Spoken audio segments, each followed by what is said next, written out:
Hey everyone, it's Argonath here from Return of the Fan, and just some news on the box office of No Time to Die, the new James Bond movie, and it is absolutely crushing everything else before it in the pandemic era.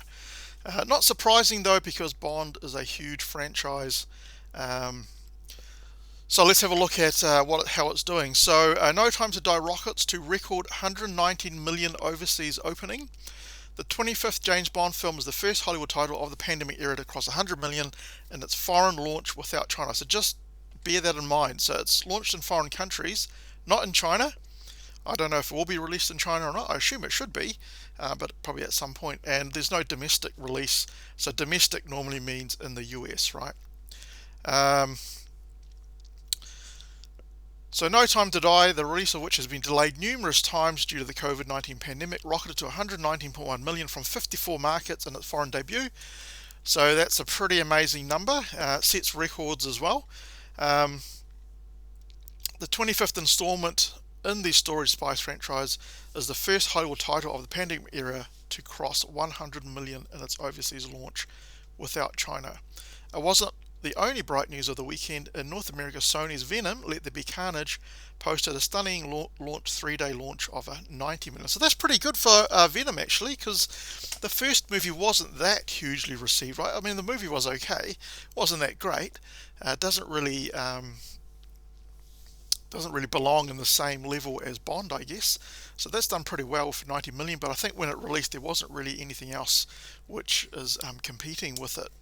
Um, so No Time to Die opted to open in a raft of offshore territories a week ahead of its launch in North America on October 8th. Universal is handling the tentpole in most countries overseas, where the film scored top grosses of the pandemic era in numerous territories. So this goes on to talk about how it's done in some of the various ones. The film's expected to post the third biggest weekend of the Bond franchise with 34.8 million, and the sixth biggest of any film. It is receiving the widest release ever in the UK, playing in 772 cinemas. Wow, so that's huge.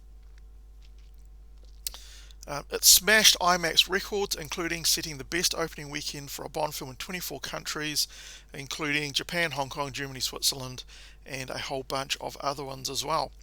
So that's doing really, really awesome. Um, so just to see how some of the other movies are getting on. So Venom 2 opened in Russia with a huge 13.8 million in Russia. So again, probably not the most well-known movie ever in Russia, I'd say. So it's doing pretty well. And obviously, Denis Villeneuve, Dune, is amassing another 13.7 million from 32 markets for a jump to the 100 million mark internationally. It opens in North America this month. So that's pretty good for Dune, right? Because again, it's not a hugely well-known science fiction, how we say it, science fiction franchise. It's not really a franchise, but anyway, you know what I mean. So that's doing really well. It has reached 100 million, but that's after 3 weeks out, right? So Bond is just crushing it because it's actually got it in within the first 3 days, and it's actually destroying. It's going to destroy Shang-Chi as well, because Shang-Chi is up to about 300 and something million after about 5 or 6 weeks. Bond hasn't even opened in North America yet, so it's going to destroy all the competition ahead of it. So all of the reviews and things that have been said about Bond, No Time to Die, has been pretty good. There doesn't seem to be much wokeness in the movie. There's a very, no spoilers. There's a very how shall we say it, a very, very interesting ending to the movie, which is going to open up a lot of discussion once people have seen the movie. So don't see any spoilers before you go to see the movie. Just force yourself not to see any spoilers, because you don't want to be spoiled about what happens in this particular movie. I know one of the earlier trailers had made it out to be quite woke, where Nomi, the person who takes over the 007 number, while Bond is in retirement, says a lot of woke things, and Bond doesn't seem to respond much to it. But in the movie itself, it actually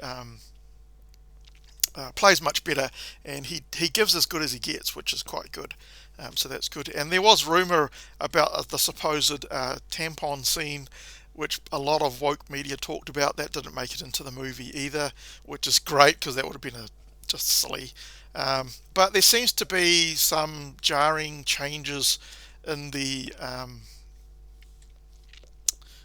environment, well, not the environment, but just changes in how Bond the movie goes when Phoebe Waller-Bridge kind of brings her stuff into the script and so on. So there seems to be a little bit of a change when that occurs, but it hasn't been too bad from what I've read from various people that have gone to see the movie. So that's pretty good. So I think you probably will enjoy the movie. It is very long. It's like 2 hours 45 minutes or something close to that, so it's quite very long movie, and there has been quite a few people that have kind of grumbled a bit about the running time, but I think if you hang in there, it has a very interesting ending which I think you'll think about quite a lot once the movie is actually finished. So there we go. So Bond is destroying all other movies before it. I think that's good because it's not a woke movie, and it just shows you that if you get rid of the wokeness, your movies will do really well, and lots of people will go and see it, which is awesome to see. Anyway, what do you think? Have you seen Bond? Did you like it?